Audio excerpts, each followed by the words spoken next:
Dilig ang halaman doon sa dulo. Laban na ako. Nakatapos na ako sa huli. Binabalawan ko na lang. Ayan o. Grabe. Oh. Hindi pa ako.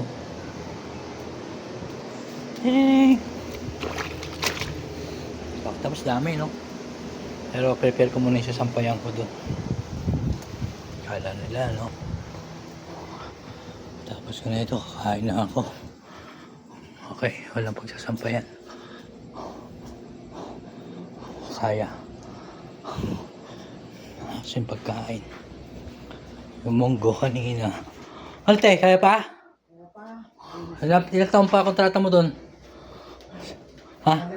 2 taon pa daw. Hindi ko alam paano to. Lasong ba to? Bigay nga niya yan. Oh. Bigyan mo na. Expired yata eh. Ewan ko totoo. Ito na lang. Oh. Kaya ako bibigay, expired Wala pa. kayo. Ito yung kinain kagabi. Ano to, sago? Takpa mo yan. Ako. Ang lamig dun sa loob. Daming pagkain. Dami kami stock dito. Ayan, munggo. Matinas. May kape. Ang kape ko.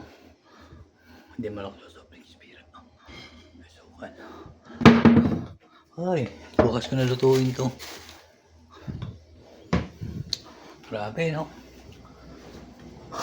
Kaya pa naman. So talagang unahin ko pa ba yung ano, kasi siyempre yung trabaho saka yung personal kong gamit. Babalawan ko na lang yun eh. So mamaya na lang ha mga guys. Thank you very much sa panonood. Ayun ha.